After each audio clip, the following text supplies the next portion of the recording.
Hey, it's Nat. For our second painting in our winter series, we'll be doing a poinsettia flower onto our square board or canvas. These are the materials you'll need to get started. I did a loose sketch onto the board. After I started to paint, I realized that I was covering up some of the leaves or even forgot one of them, so I redefined them with my paintbrush and thinned the paint coverage out in that area. I painted the background a mix of raw umber with sap green and titanium white. I dry brushed all of that with a little Mars black. For the snowy tabletop, I used the same combination we used in the pinecone painting, which was titanium white, Prussian blue, and Payne's gray.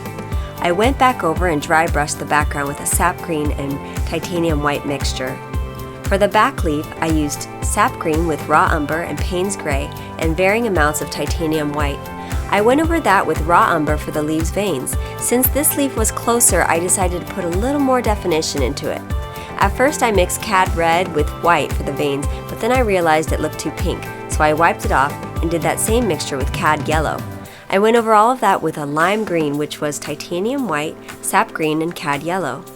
The main difference between coloring in the two leaves I have done is that the back leaf had Payne's gray and more white in it, and this front leaf I allowed to have a darker, richer tone of sap green with raw umber and less white. For the flower, I cover the whole thing in cadmium red. The cad red I have goes on almost like silk, very translucent. It is helpful to remind yourself that a key rule of painting is to go from thin to thick. Paint should be laid on thin, allowed to dry, then more paint can go on top of that. There are many reasons for this. A lot of times you're just getting that paint down so that it can be part of the underpainting. For me though, I like the last brush strokes I do to determine the texture of the painting. Oftentimes I'm still studying and getting a feel for my subject while I'm in the first phases of painting it. Putting the paint on thinly allows me to keep making changes to the painting. Once you put a thick, bold stroke down where the paint has texture to it, it is impossible to change it. You can paint over it, but you'll always be able to see that bold stroke underneath. For the dark parts of the flower, I add in raw umber to the cad red. I add in the highlights by mixing in titanium white with cad red. The center stems are just made with raw umber. Be sure to paint behind it before painting on those stems.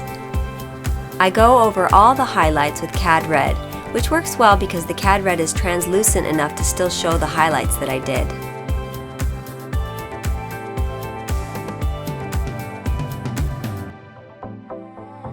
For the center part of the flower, I first added in white circles, then went over those with a sap green, cad yellow, white mixture.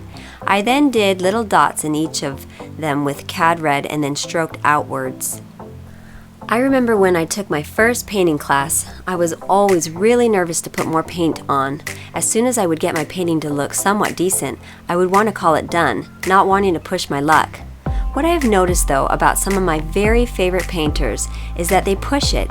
They take the chance that maybe, if they just put a little more definition in or give it a break then come back and paint on it again, it will be even better than it was. With oil and acrylic, you can keep layering on the paint, which many times adds depth and beauty to it.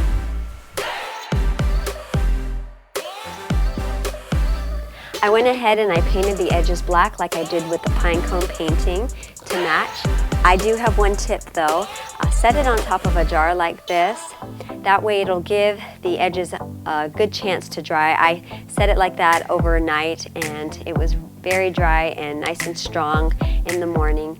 I thought that the pinecone painting was all the way dry on the edges and I set it on an easel, and when I went to pull it up, the edges on the bottom of the painting came up and I had to retouch it. So I wanted to give you that little tip. I love to hear what kinds of things you want to see me paint, so please let me know in the comments. We have 2 more paintings in this winter series, and then we'll be doing the other requests.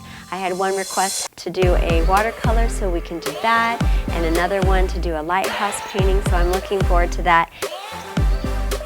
Please remember to like, comment, share, and subscribe. That way I can keep making these videos. Thank you. See you next time.